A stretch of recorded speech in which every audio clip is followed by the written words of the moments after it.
where you see the passing of time. The crowds in St. Peter's Square are praying like mad for the Pope's light. Where moments refuse to die. This is a momentous hour in world history. This is the invasion of Hitler's Europe. And where victory lives on. Plenty of girls are being kissed by plenty of boys they don't know, and they do not care. You can love it, hate it, embrace it, or turn away. Lennon was shot to death late last night outside his apartment building. But it is a past we all share. Come on out here and give me a salute. Big Navy salute. This is where yesterday has a home, where we wonder what it was like back then. Go forward, knights, in safety. And not too long ago. His spirit must live on. It's where history has its place and where the past comes alive. The History Channel.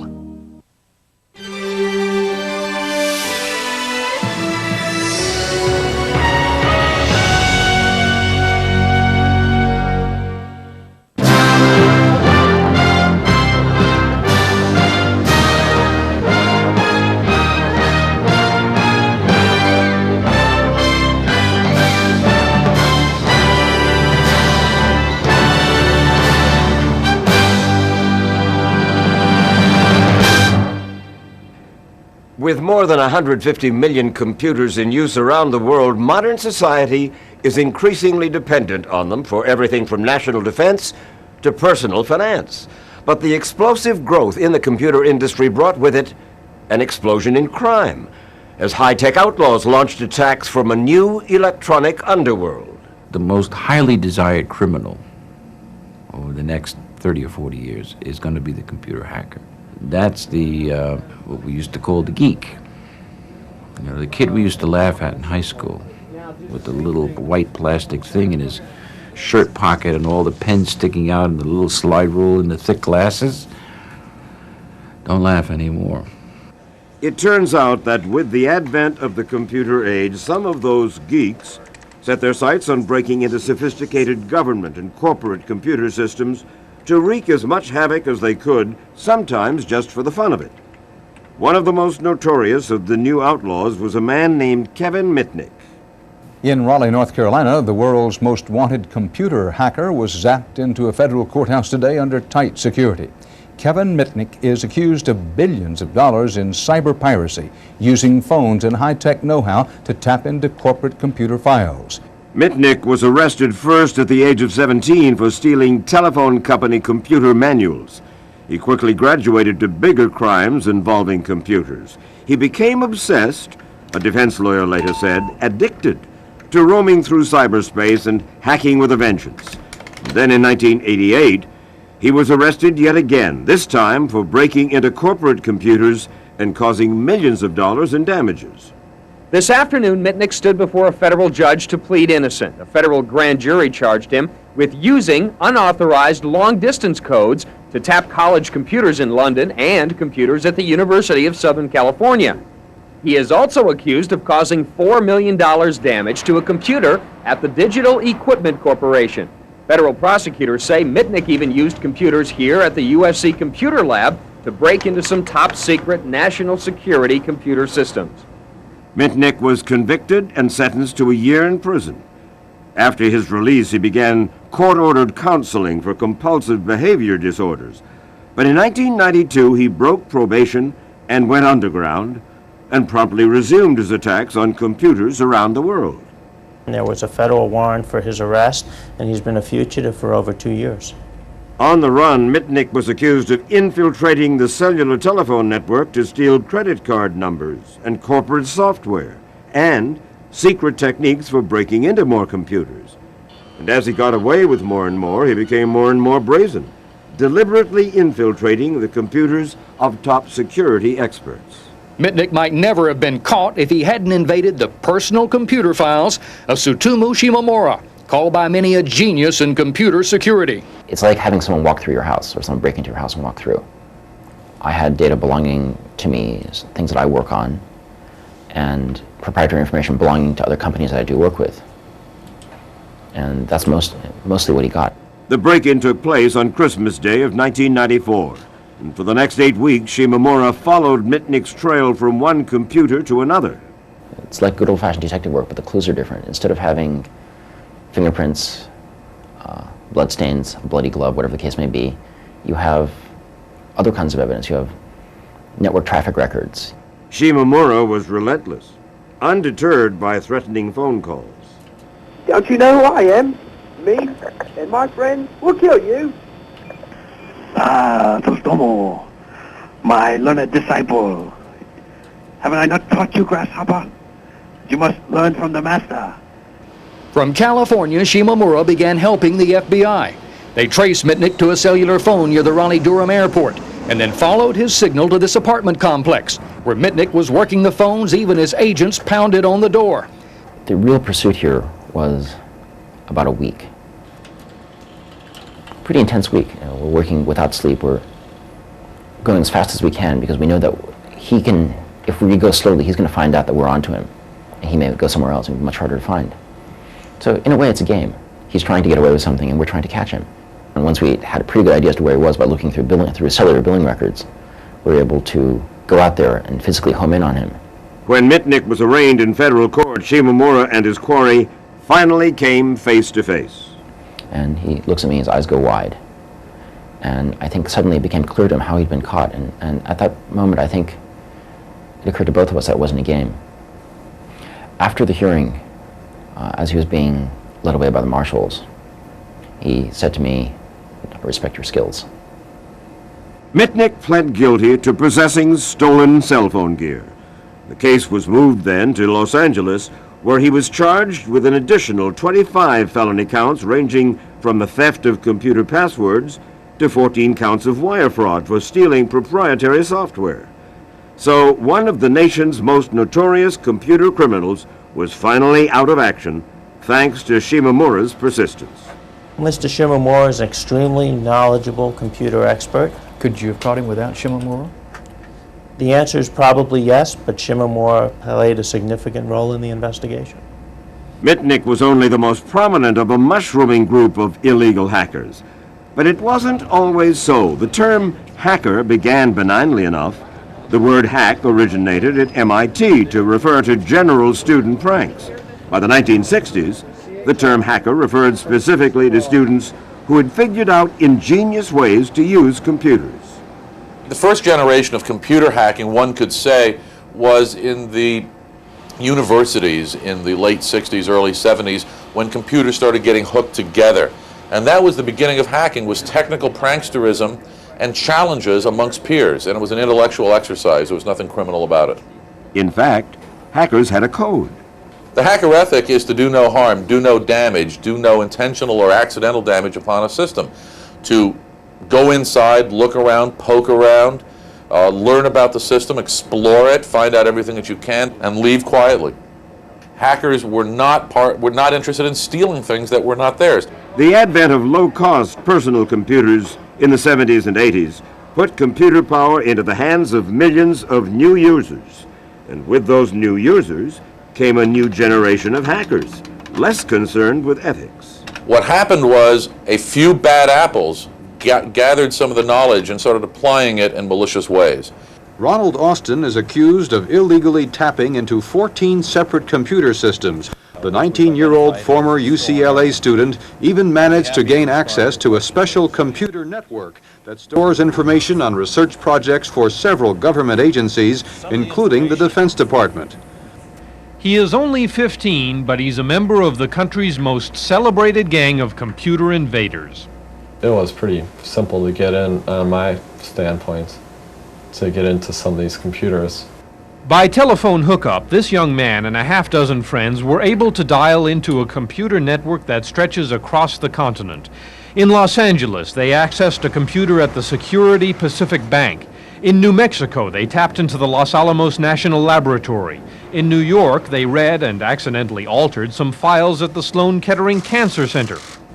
Hackers also enjoyed writing programs that could tell another computer what to do, and it wasn't long before those programs turned into viruses that moved from computer to computer like an invading disease. A virus is merely a way of getting a set of information from one point to another unknown to the user.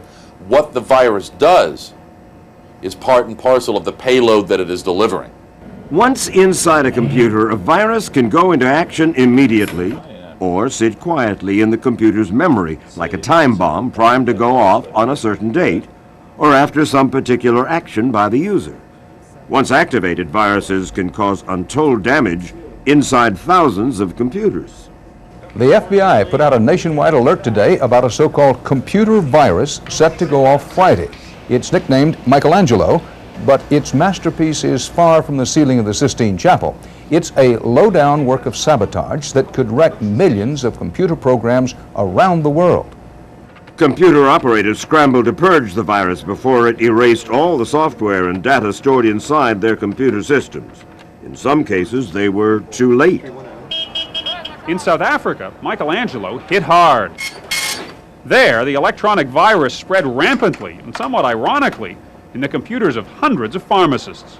In the region of 1,350 PCs have in fact gone through the damage process of Michelangelo. But in the United States, Michelangelo seems to have been the virus that cried wolf. There were only a few reports of computer memories being destroyed when machines were switched on this morning. Far more disruptive was a virus released in 1988 by a young graduate student. Someone is sabotaging nationwide computer networks linking U.S. government defense researchers and major universities. Mode of attack? A so-called computer virus. That's a renegade set of instructions sent inside computers, spreading from computer to computer. Robert Morris, the son of a well-known computer security expert, wrote the virus as an exercise in programming. But he says he made a small mistake, thus turning a benign program into the most disruptive virus in computer history. In this case, the virus told computers it entered to stop whatever else they were doing, to reproduce copies of the virus endlessly, and then send those copies to every other computer that could be contacted. With computer-age speed, the virus soon filled computers from coast to coast. The Morris virus infected more than 6,000 computers and cost millions of dollars in lost time and shutdowns before it could be stamped out. A computer expert who paralyzed thousands of computers nationwide with a renegade program was sentenced today. Community service, 3 years probation, and a $10,000 fine. It wasn't long before sophisticated corporate raiders began turning to hacking to spy on their competitors. And what were they looking for? Everything from trade secrets, chemical formulas, software, shuttle designs, high-speed research out of government-sponsored projects, stealing aerodynamic data from Boeing. Work your way down the list. Federal prosecutors say these tapes show two Hitachi executives buying stolen IBM computer parts and programs to keep their company competitive. After its executives were caught, Hitachi admitted it had spent $540,000 for the information. You're under arrest. FBI, you're under arrest, Mr. Nishi. The FBI calling this one possibly the biggest case of industrial espionage in history, but the Japanese calling it a piece of political provocation laced with entrapment. Altogether, 21 were indicted, including 13 employees of Hitachi and 5 from Mitsubishi, 2 of Japan's biggest electronics firms. It was apparent computer crime was part of a growing trend. Currently, corporate espionage is on the increase at 142% a year. There's been a 500% increase in the last 6 years, and there are 122 countries around the world that use online, computerized industrial espionage efforts against the United States. And when it comes to government computers, more than corporate secrets are at stake. What you're talking about in the case of dealing with the Department of Defense is that's espionage. The film War Games told the story of an all-American teenage hacker who managed to break into Pentagon computers and almost trigger a nuclear war. Well, that is no longer completely science fiction. Some of our military computers here in the United States have been successfully hacked into recently, no? Yes. Serious? Yes. During Operation Desert Storm, for example, industry insiders say that some Dutch hackers broke into U.S. military computers to get information on troop and personnel movements. The Pentagon denies that, but they don't deny that other hackers have managed to access data on everything from ballistic missiles to advanced aircraft design. And yet another hacker used the internet to break into the computers at Griffiths Air Force Base in New York State. And that was tracked back to a 16-year-old in Great Britain. Another serious case involved a German spy. When you first discovered that somebody was breaking into your computer, who did you think it was? Surely it's going to be some innocent kid who's just having fun fooling around on my computers in Berkeley. But it wasn't. It was a West German computer expert working for the Russian KGB. He was using astronomer Cliff Stoll's university computer system as a gateway to military computers across the nation. I'm myself convinced that we stumbled onto a spy ring that was stealing information, military information, commercial information from American computers and selling it to the Russians. That's exactly what U.S. and German authorities believe. Almost 3 years from the day Cliff Stoll first noticed the hacker, Marcus Hess, a 28-year-old computer programmer, was charged with espionage in West Germany. Hess and 2 men charged as his accomplices were convicted, but their sentences were suspended when U.S. authorities would not confirm the hackers had stolen classified information. The electronic break-in raised serious alarms about the security of both military and corporate computer systems. Who's watching them? Who's securing these computers? Who's making sure that these systems are tied down and that outsiders can't get in? Who's locking those doors? As more and more experts began to worry about computer security, a new breed of criminal began to emerge, one more interested in stealing the computer hardware than the information it contains. And unlike hackers, many of these crooks use guns. 5 armed bandits burst into this small computer company and tried to steal millions of dollars worth of chips. They shot and beat half a dozen employees. Nearly 130 suspects were targeted in yesterday's sweep of the San Jose area, the finale to an 18-month-long investigation of sometimes violent computer chip thefts. Employees are terrorized, typically confronted at gunpoint. Some are pistol whipped. And as this surveillance tape shows, stealing computer parts is no small operation. It has grown into a multi-billion-dollar enterprise, bigger even than the damage done by the hackers' piracy of information. In fact, it's so big that computer parts have been used as currency in illegal drug deals because they're just as good as cash and they are far less traceable. Surveillance video has shown criminals at work as the black market in computer chips grows. The armed gang that hit this Oregon semiconductor company grabbed $2 million in chips. It's almost like robbing a bank. It's better than robbing a bank. It's like having a handful of diamonds. I mean, they're very expensive. Much more valuable than drugs even, pound for pound. This is a small, highly concealable, very valuable piece of equipment. Chips are the dope of the 90s. Chips are the small but complex circuits that make up a computer's electronic brain. Because they are so lightweight and so expensive, chips are more valuable ounce for ounce than gold, and they're almost impossible to trace. The biggest chip right now, the Pentium, it's like 1 1/4 inch square. Weighs ounces? Approximately an ounce or less. And its worth retail value is approximately $600. Jason Smith went to prison for stealing $1.6 million worth of computer chips by breaking into computer stores and other small companies. If you slip out 1 box of them out the overhead door or whatever, into the garbage or whatever, whole box could be worth hundreds of thousands.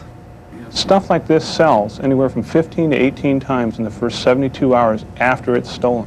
Jason Smith found buyers for his loot by looking through ads in computer magazines. As you can see, top cash paid for CPUs, memory, DRAM, hard drive systems, and components. IBM or Mac. Here's a number and a pager number.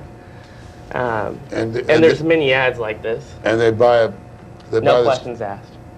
No questions. No questions asked. They pay cash, and it's gone. And then they turn around and sell it at full retail. And who ends up with the stolen hardware? Could be inside anybody's laptop. You don't know what's inside there. You don't know if it's a stolen chip or if it was not a stolen chip, or that chip could have been stolen 2 or 3 times. And you really don't know. One of the most lucrative markets for stolen chips is in Asia, in places like Hong Kong or Taiwan, where stolen chips can help Asian computer companies compete with American manufacturers at a much lower cost. Most of Taiwan's computer companies are small mom-and-pop operations. In particular, no questions asked operations where price is everything. Well, how much and how many? That's what it comes down to. Dan Grove is a private investigator who's been in Asia for 18 years. Using a hidden camera, we went with Grove and an associate to a shop in Taipei's electronics district. It's new. Brand new, okay. There, the shop owner said he could easily sell us those brand new American-made Pentium chips. A lot of them. Can this gentleman supply me with, say, 1,000 to 2,000 of these? No problem. No problem. Yeah. The authorities say that the odds are high, very high, that they got there illegally, either stolen outright or laundered through a network of computer chip brokers. But the shop owner wasn't finished. He kindly told us to watch out for other criminals, people who change the labels on low-speed computer chips and sell them as the latest, fastest models. So the lettering is different on this slightly. Right. Of course, hardware is not the only target for computer criminals. The programs or the software that turn a computer into a word processor or an electronic accountant can cost hundreds of dollars. But the programs are relatively easy to duplicate and are therefore easy to steal. David Lamacchia is a junior at MIT and a computer whiz, and he's in big trouble. Lamacchia used computers like these at MIT to set up his own electronic bulletin board where computer users pass messages. The government claims he allowed copies of $1 million worth of commercial software programs to be put on his bulletin board where they could be copied for free. Prosecutors say what young Lamacchia did was just like burglarizing a software store and then inviting everybody else in. Even if it were a crime, David Lamacchia wouldn't be guilty of it because he didn't exchange any software. All he did was run the bulletin board system on which it was done by other people. Most businessmen who've been hit by hackers are too embarrassed to admit the loss of valuable corporate secrets. But one victim, James Linane, who develops computer software, told us he had just started to market a new word processing program called Describe, when a customer phoned him to say that it was suddenly available worldwide on the internet, free of charge, to anyone who wanted it. The hackers had struck again. And now it's all over the world. It can never be recovered. So it's out there. Basically, you can get Described for nothing. So that's happened.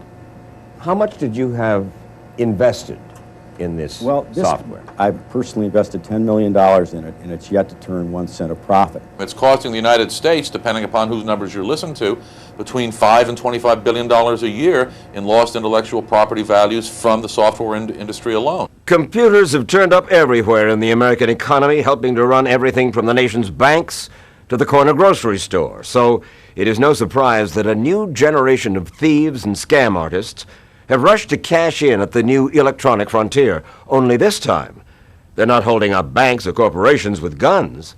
They're doing it with a keyboard. In the old days, you see, I would go into a bank with a gun and say, give me your cash or your life. Well, he doesn't have a lot of cash laying around anymore. But he's got a computer. And guess what? Money is being transferred as I'm standing there.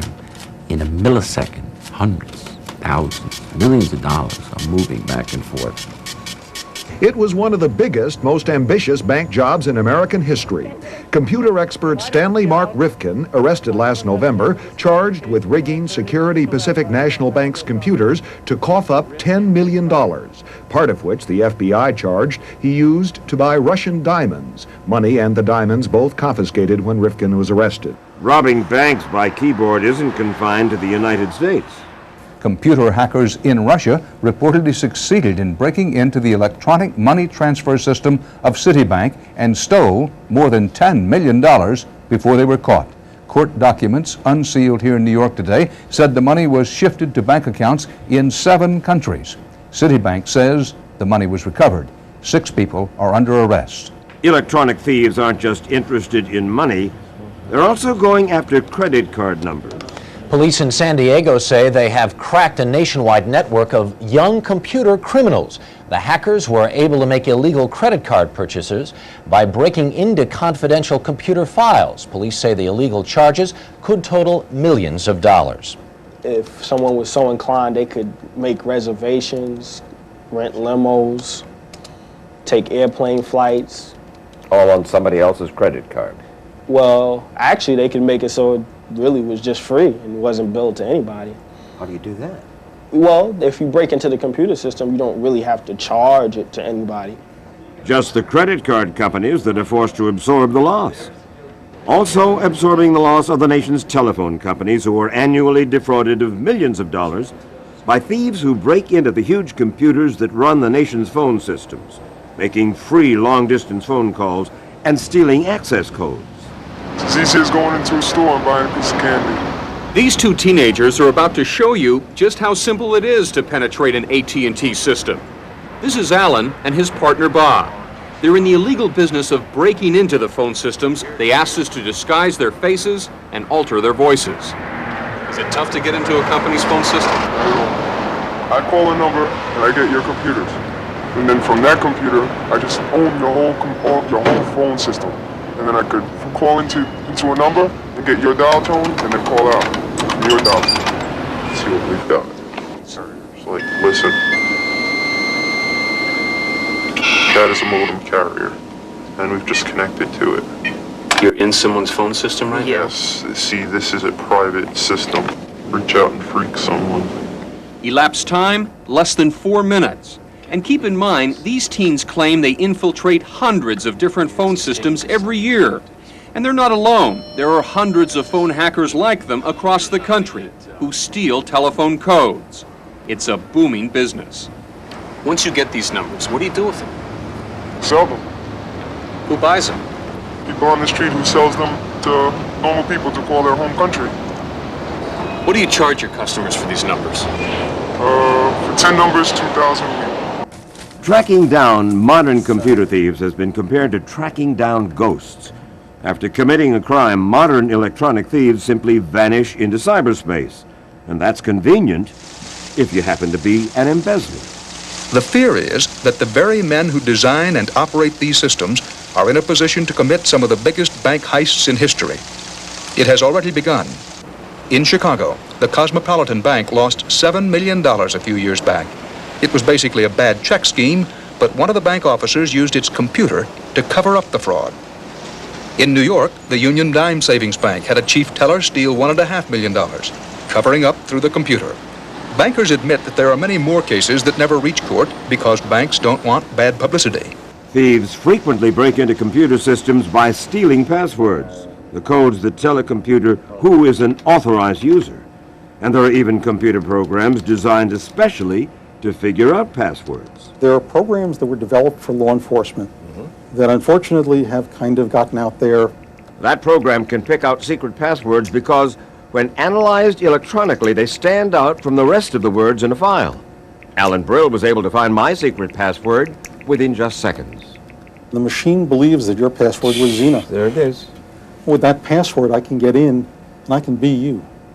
And that's exactly the kind of nightmare that worries computer security experts. The point is that organized crime, gangs, they're going to get involved in this because it is stupid for them not to get involved with it. And this is the point that a lot of people are missing, is that criminals have always been one step ahead of the good guys. It's in their best interest to. There's a percentage of the U.S. population that's up to no good.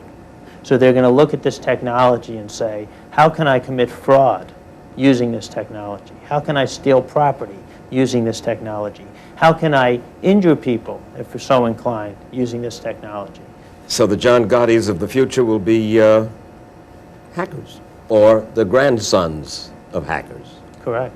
But it's not just organized crime that's turned to computers. Drug dealers, especially the international cartels, rely increasingly on computers and other high-tech tools. A classified videotape just released of a Colombian cartel headquarters shows the gangs had more computer power and communications gear than many small nations. They traced every call made to the American embassy and listened to virtually every call made by the police. Any phone calls that would go into a DEA agent, any phone calls into a Colombian National Police installation, they would follow that, and they'd follow the surveillance teams. It's mind-boggling the power that this group had eventually amassed over 15 years. All this computer crime is just the beginning. Just over the horizon, criminal exploitation of the Internet, a vast network linking millions of computers around the world. The explosive growth of the Internet has given crooks and spies and terrorists a new superhighway to crime. Everybody's telling you how great it is to get your company on the information superhighway. Right. But they don't tell you that on this superhighway, there's carjackings, there's drive-by shootings, and some of the rest stops are pretty dangerous places to hang around. Over the past few months, using the Internet, hackers have managed to penetrate the computer files of scores of top U.S. corporations, reading all kinds of sensitive, strategic, highly confidential information. They've even managed to penetrate the U.S. National Weather Service.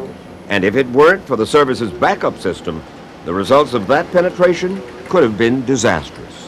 They were very close to the point where they could have shut down or damaged the computer systems.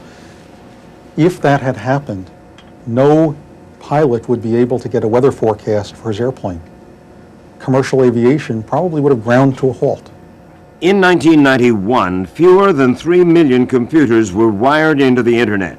By 1996, that number had ballooned to more than 55 million worldwide, and experts say it's growing at nearly 200% per year.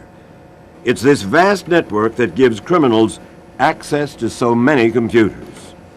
It is an ethos. There are no rules, there are no laws. It is anarchy. The Internet is a bad neighborhood. A breeding ground for all kinds of crime. U.S. federal agents raided more than 100 homes nationwide in the first ever major crackdown on interstate trafficking of child pornography by computer network. And more than just pictures are involved, for in some cases, pedophiles have used Internet contacts with children to develop personal relationships. For the last 2 years, George Burdinsky of Brentwood, Maryland, has been on a mission. That's my main goal, is that, Junior will be brought home. Junior is Burdinsky's 10-year-old son who disappeared in 1993. Police believe he was abducted by a child molester he met through a computer online service.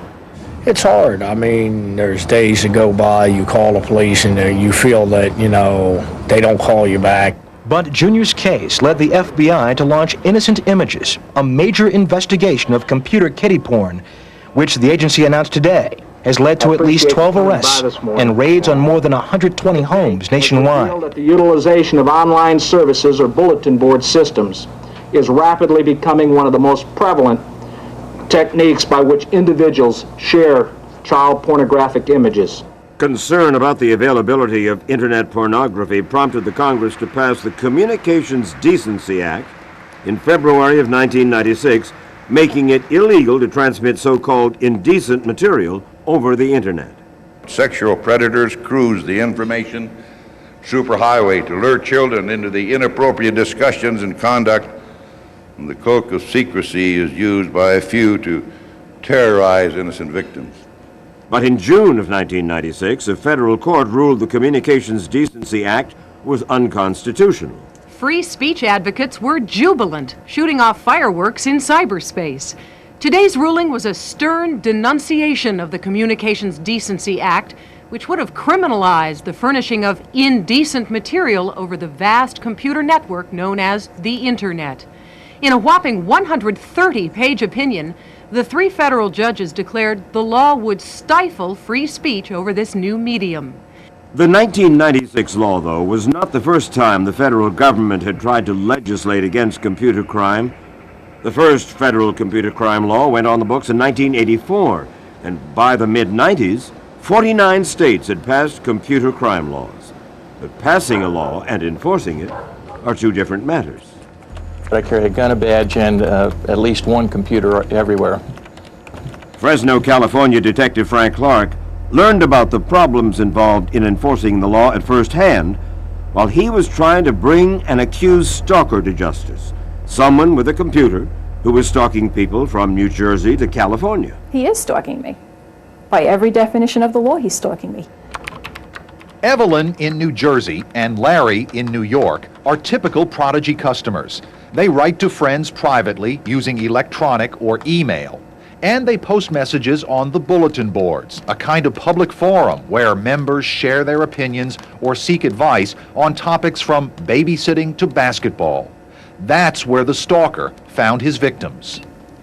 One of the first messages that I got from him was, "Prepare to meet thy maker, Jew boy." I received everything from sexually explicit mail, graphic mail, comments regarding my character, comments claiming that I was having sex with children, any kind of defamation that somebody could make against somebody's character. It seemed this individual did to me. Here's a message he wrote to you.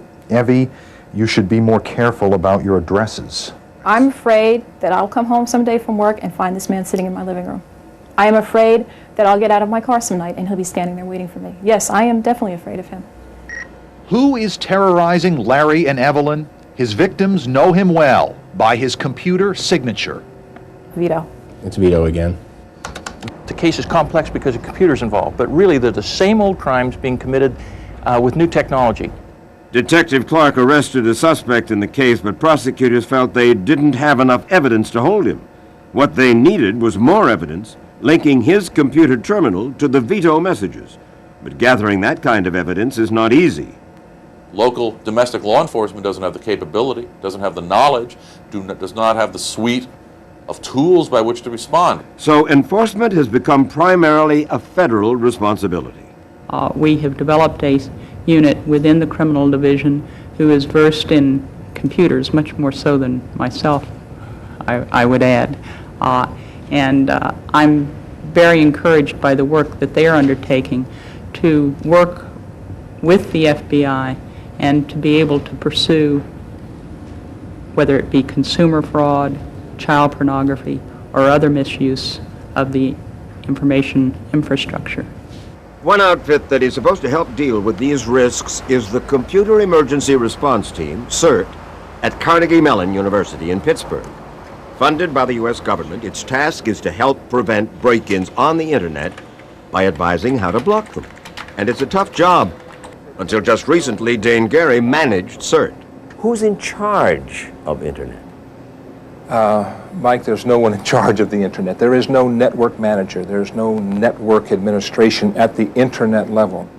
The U.S. is now doing its best to make computer crime a crime worldwide because, as it stands right now, though hackers in the United States who break in over the internet can be prosecuted under U.S. law, that is not necessarily so with hackers overseas. That individual could well be a foreign government.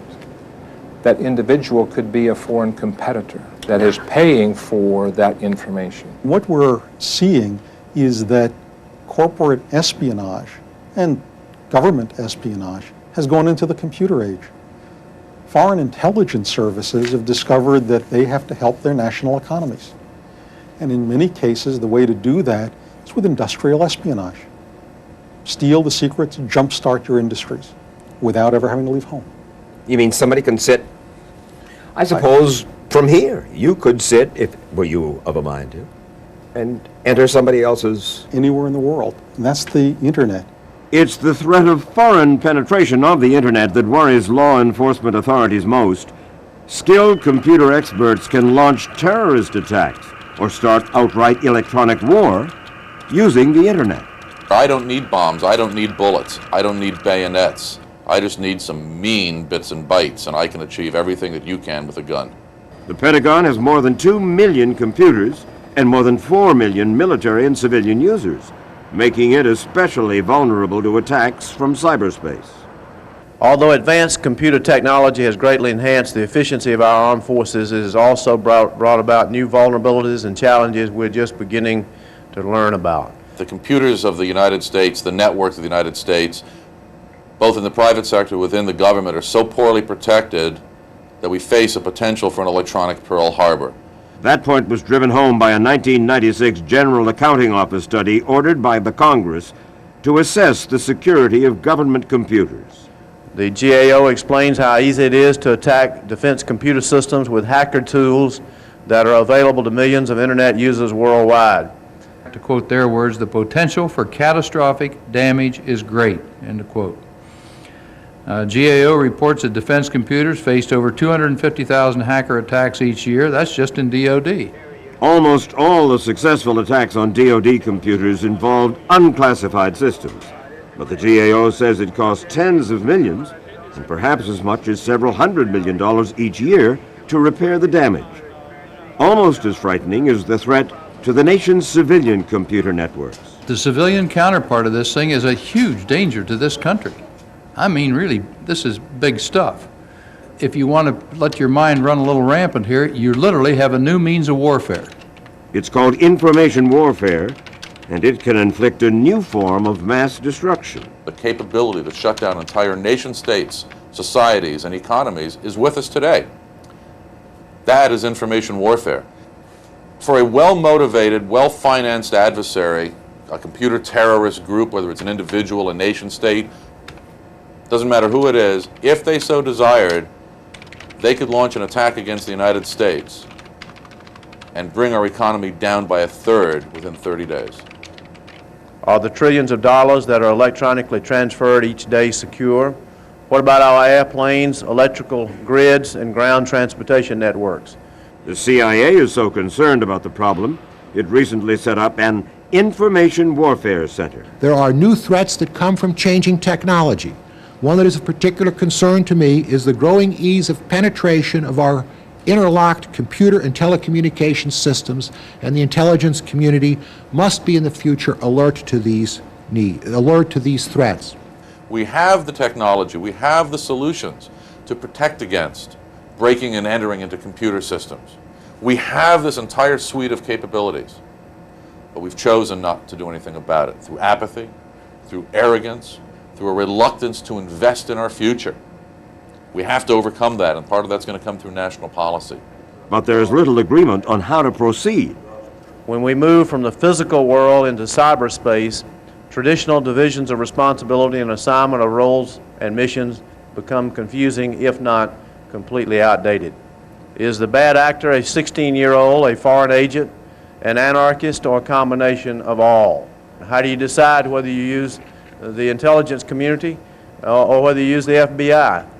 These are very large and unanswered questions. Another question is what weapons to use to fight this war. The government wants to let the police electronically eavesdrop on suspected spies and crooks. It also wants to give law enforcement officials the tools to unscramble encrypted messages. We do want people to encrypt. Good cryptography is important. It's a way of protecting your information. Right. But we do want the ability, when you encrypt data, if we go to a judge and we get court authority to look at that information, we do want the ability to execute that court order and see the information. But concern about possible government abuse has triggered stiff opposition. Most foreign governments don't want it. The civil libertarians don't want it, worrying about Big Brother.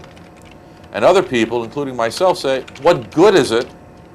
Because any adversary who knows what he's doing is going to ignore it and use his own crypto anyway. It's basically non-enforceable.